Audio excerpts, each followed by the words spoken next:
Hi friends, welcome to Sikdar's academy. Sikdar's একাডেমিতে সবাইকে স্বাগত।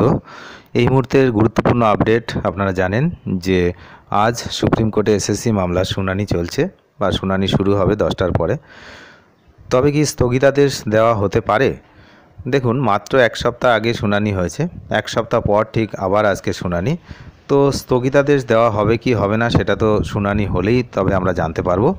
যেহেতু 26,000 চাকরি প্রার্থীদের যে আবেদন, সেই আবেদনের ভিত্তিতে এই শুনানি হচ্ছে।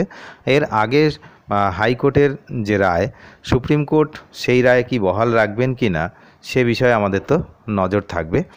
তবে আশায় রয়েছেন চাকরিহারা যারা ক্যান্ডিডেট তারা রয়েছে। এই মামলার অপেক্ষায় রয়েছে গোটা রাজ্য, সঙ্গে রাজনৈতিক মহল। তারাও জানেন এই মুহূর্তে ভোট চলছে, যে যেদিকে জল পাচ্ছে, হালে পানি পাওয়া যাকে বলে, সেই দিকেই তখনই শুরু হয়ে যায়। তো যাই হোক, তাদের কাজই ওই। তো এর আগে গত 29শে এপ্রিল এই মামলার শুনানিতে 2016 সালের নিয়োগ প্রক্রিয়ায় অতিরিক্ত পদ তৈরির জন্য জড়িতদের বিরুদ্ধে সিবিআই আপাতত কোনো ব্যবস্থা নিতে পারবে না, এটা জানিয়েছিল দেশের সর্বোচ্চ আদালত। তবে চাকরিহারাদের জন্য তেমন কোনো স্বস্তির খবর আসেনি। আজ কি নতুন কোনো নির্দেশ দেবেন দেশের প্রধান বিচারপতি? গোটা রাজ্যে তাকিয়ে রয়েছে সেই দিকেই। বিচারপতি DY চন্দ্রচূড়, বিচারপতি JB পাদ্রিওয়ালা ও বিচারপতি মনোজ মিশ্রের বেঞ্চে মামলাটির শুনানি আছে। মামলাটি 30 নম্বরে আছে, সুতরাং শুনানিটা একটু দেরি করেই হবে, যেটা আমরা মনে করছি। রাজ্য সরকার তথা চাকরিহারাদের আইনজীবীর আশা হাইকোর্টের রায়ের উপর স্থগিতাদেশ মিলবে, এটা কিন্তু আইনজীবীদের আশা। তো যাই হোক, গত শুনানিতে সুপ্রিম কোর্টের প্রধান বিচারপতি মন্তব্য করেন, এত সংখ্যক চাকরি বাতিল এটা বড় সিদ্ধান্ত। যদি আদালতের কাছে অন্য উপায় না থাকে তাহলে এই ধরনের সিদ্ধান্ত গ্রহণ করতে হয়। শুনানিতে প্রধান বিচারপতি DY চন্দ্রচূড় আরও বলেছিলেন যে প্যানেলের বাইরে নিয়োগ করা হয়েছে, এটা তো সম্পূর্ণ জালিয়াতি।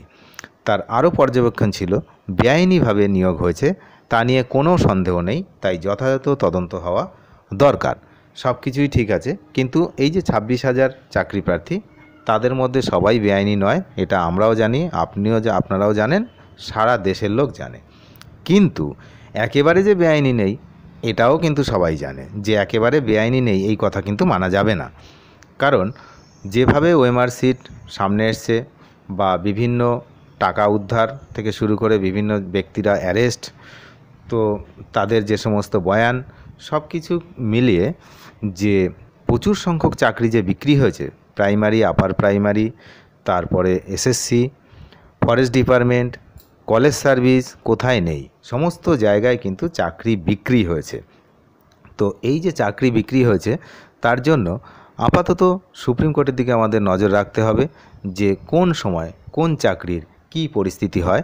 তবে এই রাজ্যে চাকরি যারা করছেন, যারা মানে এই সময়ে যারা চাকরি করছেন, পুরনোদের কথা আমি বলছি না, তো তাদের চাকরি যে আনসেফ, কোনো সময় যে সেভ নয়, সেটা কিন্তু আপনারা বুঝতেই পারছেন। যে কোনো মুহূর্তে চাকরির পরিস্থিতি কী হবে তা কিন্তু কেউ বলতে পারে না। দেখা যাক, আমরা নজর রাখছি সুপ্রিম কোর্টের দিকে। যেহেতু 30 নম্বরে রয়েছে, সুতরাং শুনানি শুরুতেই হবে না, একটু পরে শুনানির খবর পাওয়া যেতে পারে। খবর পাওয়া মাত্রই আমি আপনাদেরকে জানিয়ে দেবো বিস্তারিতভাবে। যারা এখনও চ্যানেলকে সাবস্ক্রাইব করেননি, অবশ্যই চ্যানেলটিকে সাবস্ক্রাইব করে সঙ্গে থাকবেন। ধন্যবাদ।